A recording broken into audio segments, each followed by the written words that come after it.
Captain Kim Taiho pressed his palm against the cold metal wall of the bridge.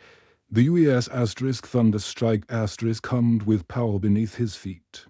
This wasn't like the old Earth ships with their rattling engines and cramped quarters. This monster was 3 kilometers of pure destruction, built from alien metal that humans had spent decades learning to shape. Captain, long-range sensors are picking up the target. Lieutenant Park So-young called out. Her station lit up with holographic displays showing a massive crystalline structure floating in the void. The Vulcan monitoring station is exactly where intelligence said it would be. Taiho walked over to the main viewport. Space stretched endlessly before them, filled with distant stars that had watched over the Vulcan Empire for 3,000 years. Earth had been nothing to them, just another backwater planet full of primitives who barely knew how to leave their own atmosphere. Hard to believe they've been watching us this whole time, said Commander Lee Dongwook, joining his captain at the viewport. My grandfather used to tell stories about strange lights in the sky.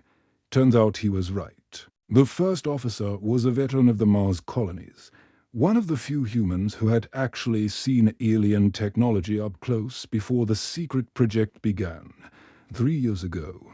Everything changed when mining crews on Europa discovered the wreckage of a Vulcan scout ship, buried in the ice. Then more crashes were found, one in the Amazon jungle, another in the Pacific Ocean depths. Pieces of an empire scattered across Earth like breadcrumbs. Sir, we're at optimal firing range. So-young reported. Her fingers moved across the tactical controls with practiced precision. The weapon systems of the Thunderstrike were beyond anything Earth had ever produced. Plasma cannons that could melt through asteroid belts, shield generators that bent space itself, all of it reverse-engineered from alien wreckage. Taiho remembered the day he first walked through the secret shipyard hidden in the asteroid belt. Engineers from every nation on Earth working together, their faces lit by the glow of alien forges. Dr. Sarah Mitchell explaining how Vulcan power cores worked. General Rodriguez showing off weapons that made nuclear missiles look like firecrackers. Captain, Communications Officer Choi Minho interrupted his thoughts. The monitoring station is transmitting. Standard Vulcan identification request. The transmission crackled through the bridge speakers in the musical tones of the Vulcan language. Taiho had learned enough to understand the basic message. Identify yourself. State your purpose. Submit to Imperial authority. They think we're one of their own ships, Dongwook observed. The stealth coating is working perfectly for centuries. The Vulcans had used cloaking technology to hide their ships from primitive species. Now humans had turned that same technology against them. The Thunderstrike appeared on sensors as nothing more than a small asteroid drifting through space. Double quotes, sir. They're repeating the hail, Minho reported, getting more insistent. Taiho stared at the monitoring station through the viewport. It was beautiful in an alien way, made of some kind of living crystal that pulsed with internal light, probably older than human civilization. A silent watcher that had recorded every major event in Earth's history and sent the data back to Vulcan lords who saw humans as nothing more than interesting animals. All stations, battle-ready. He commanded. The bridge transformed round them. Battle armor slid up from the floor to protect critical systems. Emergency lights bathed everything in red. The artificial gravity adjusted to combat settings, making everyone feel heavier and more stable. So-young's hands flew over her controls. Main plasma cannons charging to full power. Secondary batteries online. All missile tubes loaded with penetrator warheads. Engineering reports ready for combat maneuvers, added Lieutenant Kim Min-jun from his station, all reactors running at optimal levels. The Thunderstrike had been designed for one purpose, to prove that humanity wasn't primitive anymore. Every system had been tested and retested. Every weapon had been calibrated against captured Vulcan armor samples. This wasn't just a warship. It was humanity's Declaration of Independence. "Captain, the station is launching probe drones," So Young announced. "They're scanning us. Let them look." Taiho said calmly, "Fire." The main plasma cannons erupted in brilliant streams of blue fire. The energy beams crossed the void in seconds, striking the monitoring station's crystalline hull. The alien structure, which had survived in space for over 1,000 years, cracked like glass under the assault. Direct hits across all target points, So Young reported with excitement in her voice. "Their shields are completely down. Follow up with missile barrage," Taiho ordered. Dozens of warheads streaked toward the crippled station. Each explosion sent fragments of crystal spinning into space. Catching starlight like diamonds, the structure that had watched Earth for so long was dying, its ancient systems failing one by one. "Station is breaking apart," Domwook observed. "Looks like their emergency systems are trying to send a distress signal. Too late for that," Minho said from his station. "I'm jamming all their frequencies." But even as the communications officer worked, Taiho knew the message would get through eventually. Somewhere in the depths of space, other Vulcan stations would notice that Earth's watcher had gone silent. Questions would be asked. Ships would be sent to investigate. "Sir, station destruction complete," So Young reported. "No survivors detected." Taiho watched the last pieces of the monitoring station drift away into darkness. For the first time in 3,000 years, Earth was truly alone in its corner of the galaxy. No alien eyes watching. No imperial authority judging humanity's progress. "Open a channel on all Vulcan frequencies," he commanded. Minho nodded and activated the communications ray. "Channel open, sir." Taiho took a deep breath and spoke words that would echo across the galaxy. "This is Captain Kim Taiho of the Earth Defense Force. The age of Vulcan domination is over. Humanity claims its place among the stars as a free and sovereign species. We are no longer your subjects. We are your equals." Admiral Yoon Jinny stood in the command center of the Thunderstrike *. Watching the tactical display as 7 human destroyers moved into perfect formation. 3 weeks had passed since Captain Kim Taiho destroyed the monitoring station, and Earth's shipyards had been working round the clock. The Iron Fist *, Stormcaller *, Void Hunter *, Starbreaker *, Night Falcon and Deep Strike * flanked the flagship like a pack of metal wolves. "Admiral, long-range sensors are detecting a massive hyperspace signature," reported Lieutenant Commander Park Ji-hoon from the sensor station. "It's big, really big." The main screen flickered to life, showing a ship that dwarfed even the Thunder. Strike *, the Vulcan diplomatic vessel Eternal Harmony * was a work of art. Its hull made from the same living crystal as their monitoring stations. Elegant curves and flowing lines that seemed to dance with internal light. But Jinny wasn't fooled by its beauty. She could see the weapon ports hidden beneath the decorative plating. "Impressive," muttered Commander Lee Dong-wook, now serving as Jinny's tactical advisor. "That thing is at least 5 kilometers long. Probably carries enough firepower to glass a continent. Size isn't everything," Jinny replied. Her eyes never leaving the display. "Remember what happened to the last Vulcan structure that tried to intimidate us?" The bridge crew chuckled, but the tension was real. This wasn't some unmanned monitoring station. This was a fully crewed warship disguised as a diplomatic vessel, carrying aliens who had ruled the galaxy for 3,000 years. "Sir, we're receiving a transmission," announced Communications Officer Choi Minho. "It's on the old Imperial frequency." "Put it through," Jinny ordered. The alien voice that filled the bridge was like nothing most humans had ever heard. Lord Commander Vextar spoke in accented English. his words carrying the weight of an empire that had never known defeat, primitive species of the third planet. You have committed an act of war against the Vulcan Empire. I am Lord Commander Vextar, voice of the Imperial Throne, keeper of the sacred flame. You will power down your vessels immediately and prepare to be boarded. Jenny stepped forward, her voice steady and clear. This is Admiral Yunjini of the Earth Defense Force. You are trespassing in human space. Withdraw your vessels immediately or face the consequences. Silence stretched across the void. The bridge of the asterisk eternal harmony asterisk. Vextares for eyes blinked in rapid succession. His species had encountered thousands of primitive worlds over the millennia. They all followed the same pattern: fear, submission, grateful acceptance of imperial protection. Never had a species dared to give orders to the Empire. You dare speak to me as an equal. Vextares' voice crackled with disbelief. Your entire species hasn't even left its home system. Your technology is inferior. Your weapons are toys. Your monitoring stations seemed to disagree.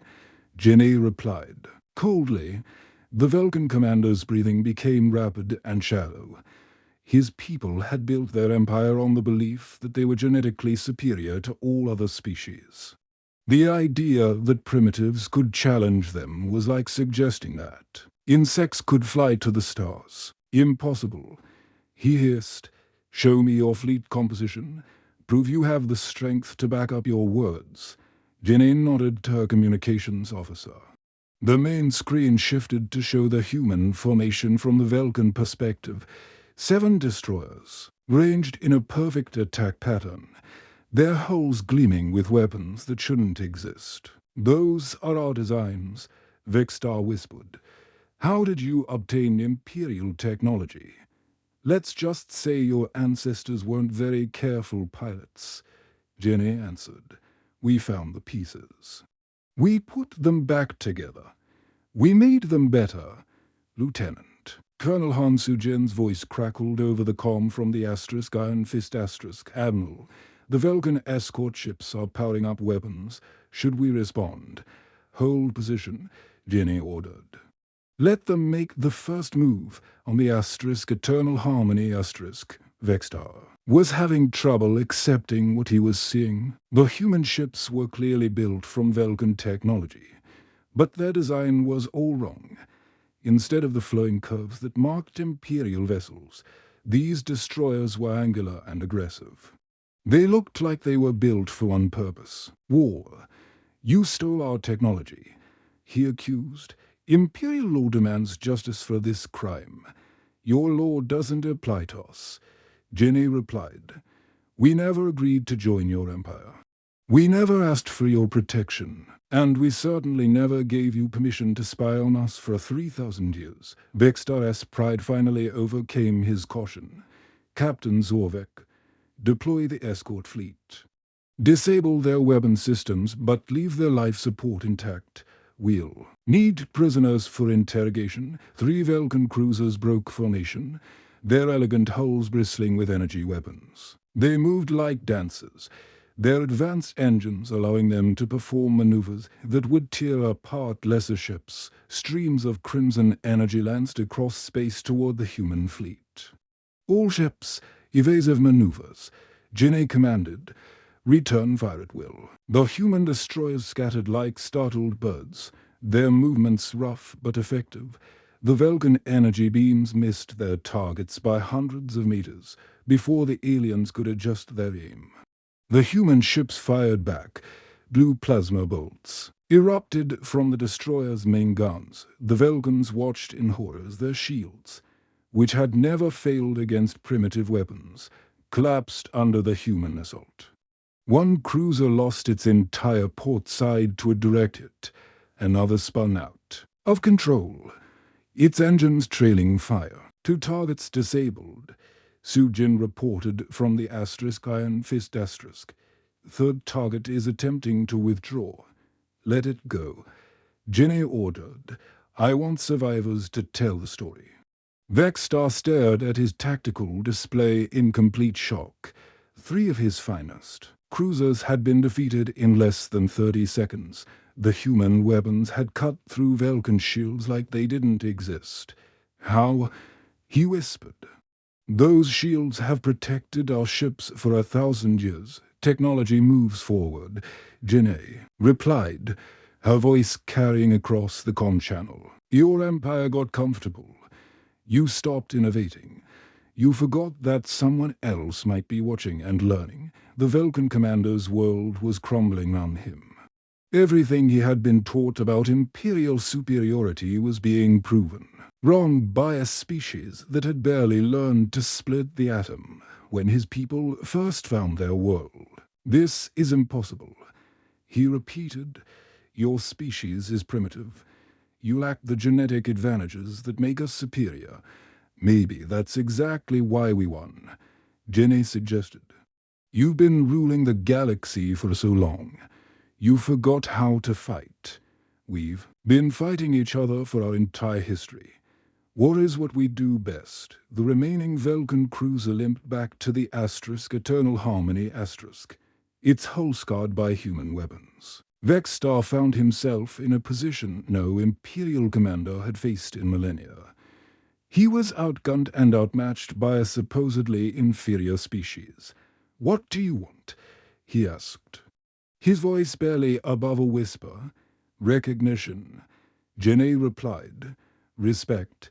The right to exist as equals in this galaxy, and most importantly, the right to defend ourselves against anyone who thinks we're still primitive. Vexstar looked at his tactical display one more time. 7 human ships against his massive diplomatic vessel under normal circumstances. The Eternal Harmony could have destroyed them all without breaking formation, but these weren't normal circumstances.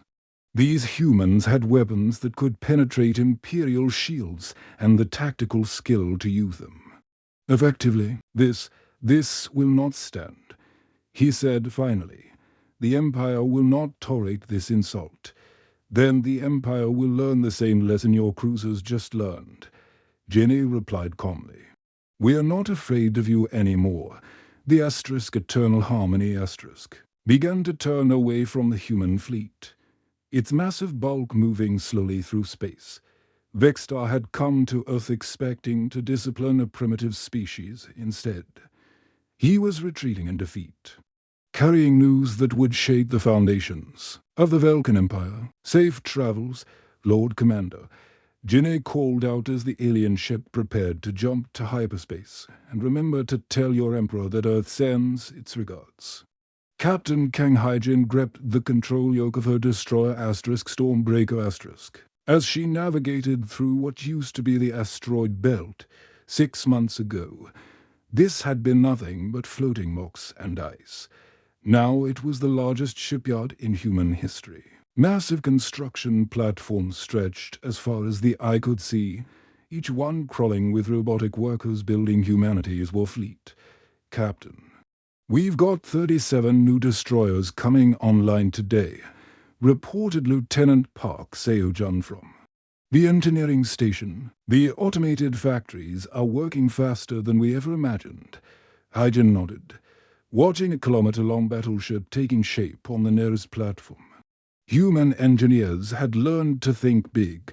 Every piece of space junk in the solar system had been collected and processed. Old satellites, asteroid mining equipment, even derelict space stations had been melted down and reformed into weapons of war. Ma'am, long-range sensors are detecting massive hyperspace signatures, announced Tactical Officer Nam Jiwoo, his voice tight with tension. They're coming from every direction. The main display lit up with red contacts dropping out of hyperspace. Round the solar system, 1 ship became 10. 10 became 50. 50 became hundreds. The Vulcan Grand Fleet was arriving in force, their crystalline hulls gleaming like jewels against the black of space. Count is 800. Vessels and climbing, Jiwoo reported. Sir, they brought everything. Battleships, carriers, siege platforms. This is the entire Imperial war machine. Hygiene felt her pulse quicken. Earth's defenders numbered only 200 ships, most of them destroyers built in the last 6 months on paper. It looked like suicide, but Admiral Yoon had taught them that numbers weren't everything in space combat. All ships, this is Admiral Yoon, came the familiar voice over the fleet channel. Execute Plan Thunder. Show them why they should have left us alone. The human fleet exploded into motion instead of forming a traditional battle line. Every ship headed in a different direction. The Stormbreaker dove toward the inner planets, while other destroyers scattered toward the outer system. Within minutes, the organized fleet had become 200 individual hunters. "They're trying to surround us," observed Commander Lee. Minsu from the first officer's station. Classic Velkan tactic, overwhelming force from all sides. "Too bad we're not playing by their rules," Hygiene replied with a grin. Navigation. Set course for the Jupiter supply convoy. Maximum stealth. The Stormbreaker activated its cloaking systems. Becoming invisible to Velkan sensors, human scientists had improved the alien stealth technology, making their ships harder to detect than ghosts. As they approached Jupiter's orbit, they found exactly what intelligence had predicted. There, Jiwoo pointed to his tactical display.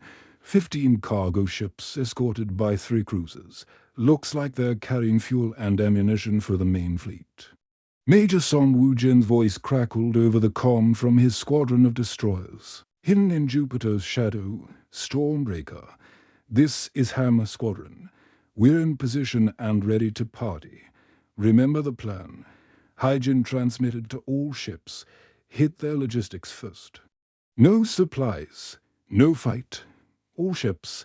Attack pattern Delta." 7 human destroyers dropped their cloaking simultaneously, appearing round the Velkan convoy like wolves surrounding prey. The alien escorts had no time to react before plasma cannons opened fire from every direction. Direct hit on the lead cruiser, reported Jiwoo. "Their shields are down to 60%. The battle was brutal and one-sided. Human weapons had been upgraded with each engagement, incorporating improvements learned from captured Velkan technology. The plasma cannons that had once taken multiple hits to penetrate alien shields now cut through them like hot knives through butter. Second cruiser is breaking apart," Song Woo-jin reported. "Cargo ships are trying to scatter. Don't let them escape," Hygiene ordered. "Every supply ship we destroy is one less advantage for their main fleet." The Stormbreaker pursued a fleeing cargo vessel, its engines straining to catch the heavily loaded transport. The Velkan ship was slow and clumsy, designed for carrying supplies rather than fighting battles. Hygiene's destroyer caught up within minutes, plasma cannons fully charged. Jiwoo announced, "Target locked, fire." The cargo ship disintegrated in a brilliant explosion, its fuel tanks adding their own fire to the destruction. Scattered debris told the story of humanity's new approach to warfare: fast, brutal, and completely unexpected. All targets destroyed, Song Woo-jin reported. "No survivors. Excellent work.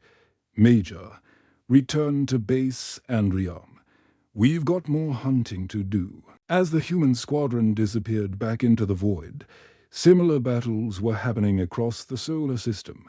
Small groups of destroyers would appear, strike hard at isolated Velkan ships, then vanish before reinforcements could arrive. The aliens found themselves fighting an enemy that refused to stand still and trade blows. Deep in the asteroid belt, Dr. Bayuna worked frantically in a research facility. The laboratory was carved into the heart of a small moon, protected by layers of armor and defensive systems. Every successful human attack brought new prizes, damaged Velkan ships to study, captured technology to analyze, prisoners to interrogate. "Admiral, you need to see this." She called over the secure channel to the Thunderstrike asterisk. The Vulcan power systems are incredibly inefficient. They're using technology that's centuries old. Admiral Yoon's voice came through clearly despite the battle raging round them. Explain, Doctor. They haven't innovated in over 1,000 years, Yuna replied, her excitement obvious. Their weapons, their shields, their engines, everything is based on ancient designs. They've been coasting on their reputation for so long they forgot how to improve. Well, we've been improving with every engagement. Yoon observed. Exactly. Look at this. Yuna's fingers danced over her holographic displays, showing comparative data. Our plasma cannons are now 30% more efficient than theirs. Our shields can absorb twice as much punishment. Our engines are faster and more maneuverable. The implications were staggering. The Vulcan Empire had ruled the galaxy through technological superiority, but that advantage was evaporating with each passing day. Human engineers were not just copying alien technology. They were improving it at a pace that shocked even themselves. Ma'am, we're detecting another Vulcan fleet movement, reported Lieutenant Commander Kim Han-soo from the intelligence station. Looks like they're trying to regroup near Mars. Perfect. Hyjin replied, all squadrons. New target coordinates. Incoming. Let's show them what happens when they cluster together. The Stormbreaker turned toward Mars, its cloaking systems hiding it from Vulcan sensors. Round the solar system, other human destroyers were doing the same thing. The aliens had brought their entire war machine to crush humanity, but they were learning a hard lesson about fighting an enemy that could think and adapt. Captain, Jiwoo called out, I'm reading massive energy signatures from the Vulcan fleet. They're powering up their main weapons. Too little. Too late, Hyjin replied. They're still thinking like an empire that's never been challenged. We're thinking like survivors. The battle for Earth's freedom was just beginning, but the pattern was already clear. The Vulcan Empire had brought overwhelming force to crush a primitive species instead. They found themselves fighting an enemy that was evolving faster than they could adapt. Every engagement made humanity stronger, while exposing the weaknesses in an empire that had grown fat and lazy on easy victories. As the Stormbreaker approached its next target. Hyjin smiled grimly. The Vulcans had made a terrible mistake. They had given humanity time to prepare. And humans had used that time to become something the galaxy had never seen before, a species that could turn war itself into a tool of evolution. Captain Lin Do-yoon watched the massive fortress world of Kethmoros grow larger on the main screen.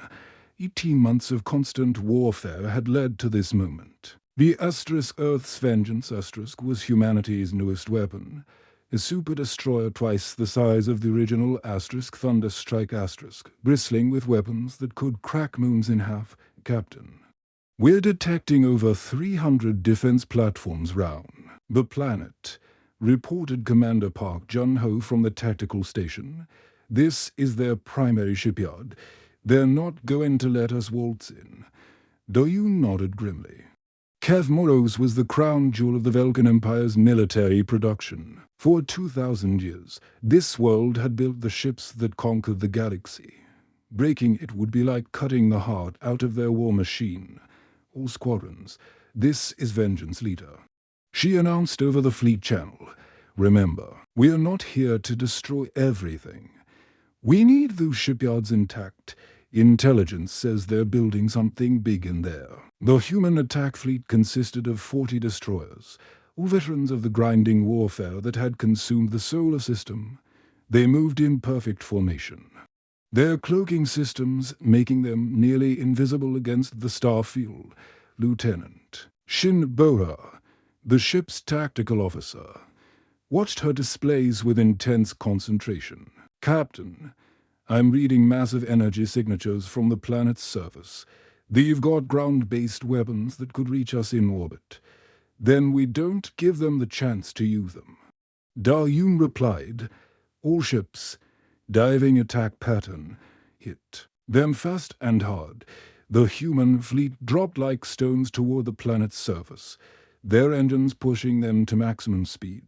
Vulcan defense platforms opened fire, filling space with streams of crimson energy. But the human ships were too fast and too maneuverable. They wove between the defensive fire like dances, their own weapons returning devastating volleys. Direct hit on Platform 7. Jun-Ho reported, "Platform 12 is going dark. We're punching through their outer defenses." The Earth's Vengeance led the charge, her massive plasma cannon speaking with the voice of human determination. Each shot was precise and devastating, designed to disable rather than destroy. They needed those shipyards functional if they were going to learn the secrets hidden inside. "Breakthrough achieved," announced Squadron Leader Kim Tae-young from his destroyer Night Hammer *. "We've got clear access to the primary shipyard complex." Da-Yun felt her heart racing as they approached the target. The Vulcan shipyard was a marvel of engineering, a massive orbital platform that could build battleships the size of cities. But what caught her attention were the incomplete vessels in the construction bays. "My God," whispered Jun-Ho, "look at the size of those things. They're building something bigger than anything we've ever seen." The incomplete ships were monstrous, each one larger than 10 human destroyers combined. Their hull plating was made from some kind of black metal that seemed to absorb light itself. These weren't just warships. They were weapons designed to end civilizations. "Landing teams, go, go, go," Da-Yun ordered. "Secure the central command center. I want to know what they're building and how to stop it."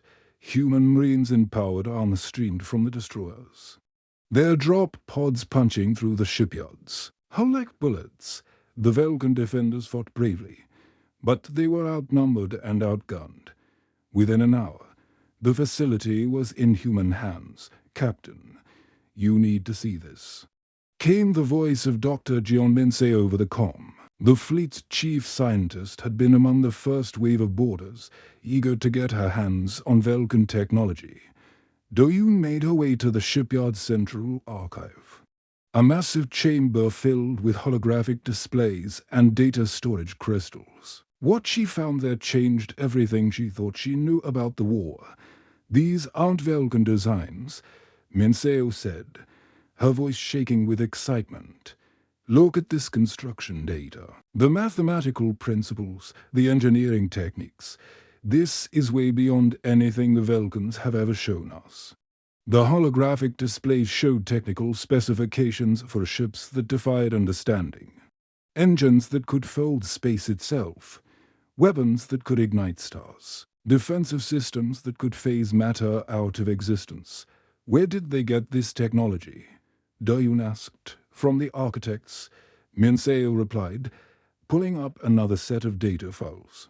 "An ancient civilization that ruled the galaxy millions of years ago. The Vulcans didn't invent any of this. They just found the ruins and copied what they could understand." The implications hit Da-Yun like a physical blow. The entire Vulcan Empire was built on stolen technology. Every weapon, every ship, every piece of advanced equipment was a crude copy of something far more sophisticated. "Admiral, you needs to see this immediately," she said. Back aboard the Thunderstrike Admiral Yoon Jinny studied the captured data with growing amazement. The architect's civilization had been incredibly advanced, but they had vanished without a trace. All that remained were their ruins and the technology the Vulcans had scavenged from them. "They've been lying to the entire galaxy," she said finally. "For 3,000 years, they've presented themselves as the pinnacle of evolution. But they're just scavengers with better toys." "Mom," interrupted Communications Officer Choi Min-ho, "we're receiving transmissions from across the galaxy. Word is spreading about what we found. You made a decision that would reshape the balance of power in the galaxy. Open channels to every species under Vulcan rule. Broadcast everything we've learned. It's time the galaxy knew the truth. The revelation spread like wildfire through the galactic communication networks. On Vorthik Prime, the Terran colonists who had been enslaved for centuries finally understood that their masters were no more advanced than they were. The aquatic species of Coral 7 learned that the Vulcans had been using stolen technology. To enforce their rule, the crystalline entities of the Shattered Rings realized they had been suppressed by frauds. Commander Hanwu, leading humanity's first diplomatic mission beyond the solar system, found himself welcomed as a liberator. The Asterisk Freedom's Light Asterisk had been designed specifically for this mission, a fast courier ship equipped with the latest communication technology, Commander. We're receiving responses from over 40 different species, reported Lieutenant Park Hae-young from the communication station. They are all asking the same question. How do we fight back? The rebellion began on the Outer Rim, where Vulcan control had always been weakest. The Terran colonies were the first to declare independence. Their mining ships converted into improvised warships. The aquatic species of Coral 7 used their deep-sea technology to build submarines that could operate in space. The crystalline entities began growing their own ships from living rock. Sir, intelligence reports that the Vulcans are pulling fleets from every corner of the galaxy. Reported Intelligence Officer Lee Sun-hee. They're trying to contain the rebellions, but there are too many to handle. Han-woo smiled as he watched the tactical display. Red indicators showed Vulcan forces, but they were outnumbered by the growing green symbols representing rebel fleets. They built their empire on fear and lies. Now that the truth is out, their whole system is collapsing. The Vulcan response was swift and brutal. Imperial fleets moved to crush the rebellions, but they found themselves fighting on dozens of fronts. Simultaneously, every species they had suppressed was rising up, using the knowledge that humanity had shared to build their own weapons. Admiral, reported Captain Kim Tae-ho from the Asterisk Thunder Strikes Asterisk Bridge.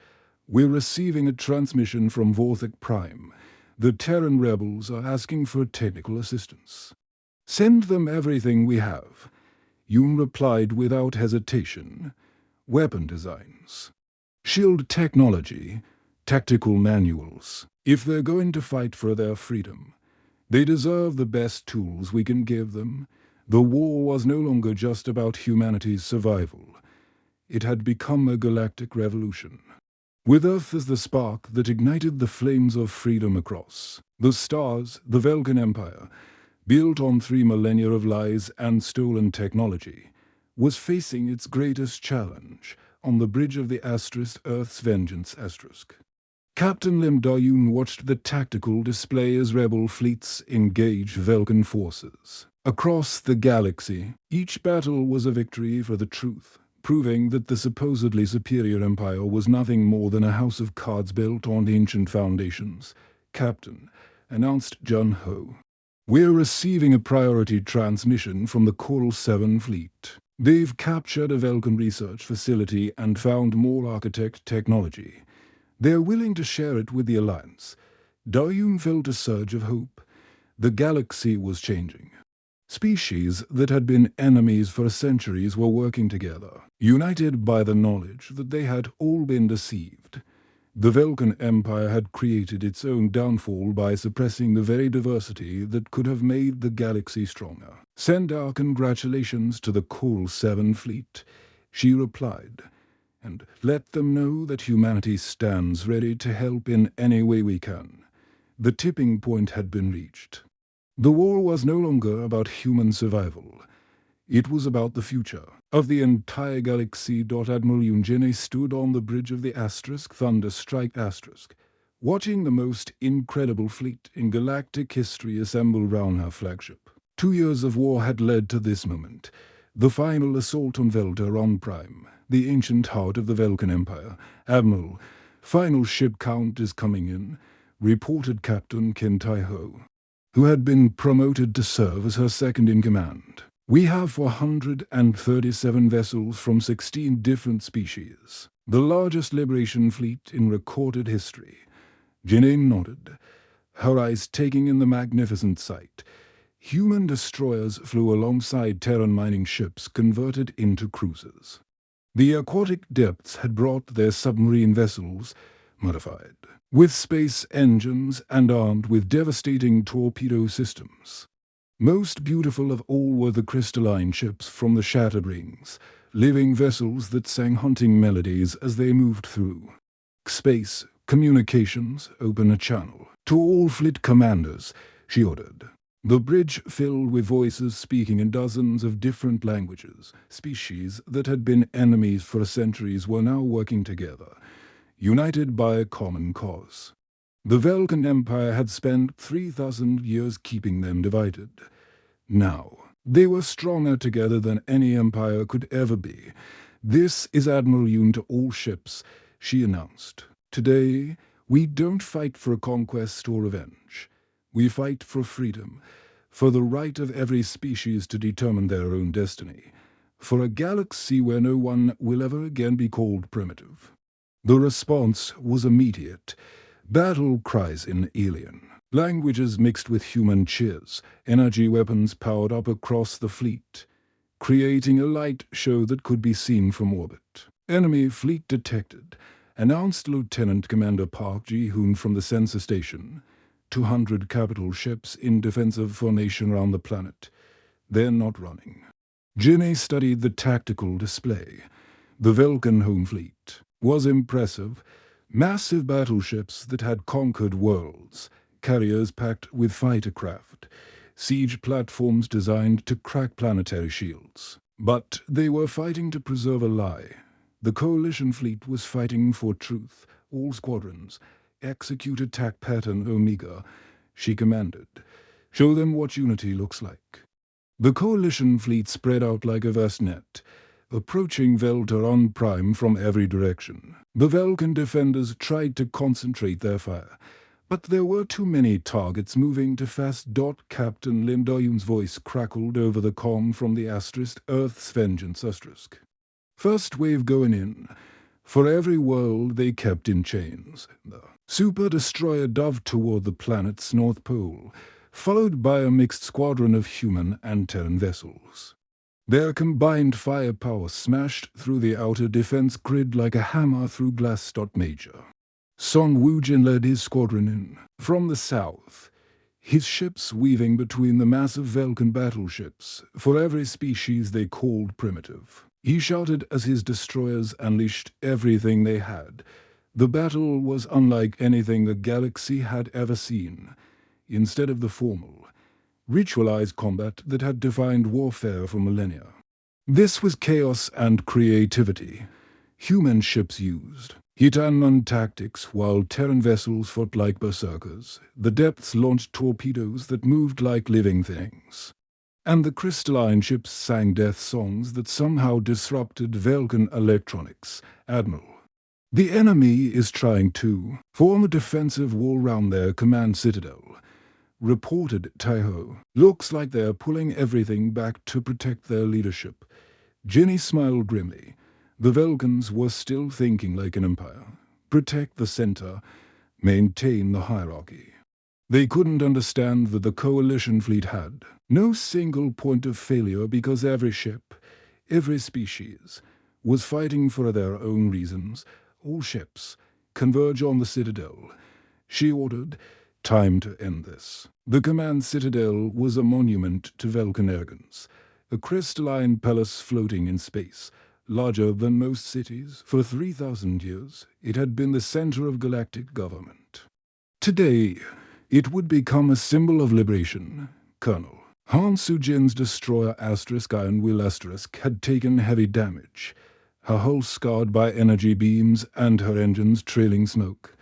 But she pressed forward, leading a charge of damaged ships that refused to give up. "Admiral, we have a clear shot," she reported, her voice steady despite the chaos around her. "All weapons locked on target. All ships, target the citadel. Janae commanded, "Fire everything." 400 ships opened fire simultaneously, plasma cannons, energy beams, torpedoes, and weapons that had no human names converged on the ancient structure. The light was so bright it could be seen from the planet's surface. When the glare faded, the symbol of Vulcan oppression was gone. In its place was a cloud of glittering debris, beautiful and final. "This is Lord Commander Vextar," came a broken transmission from the crippled Vulcan flagship. I surrender. What do you want from us?" Janae's response was broadcast across the galaxy, carried by every communication relay in known space. "We want what every species deserves, the right to determine their own destiny, the right to grow, to learn, to make mistakes and become better, the right to be free." 3 months later, the Thunderstrike hosted the signing of the Galactic Liberation Treaty. Representatives from 47 different species gathered in the ship's main hangar, which had been converted into a meeting hall. The document they signed would reshape the galaxy forever.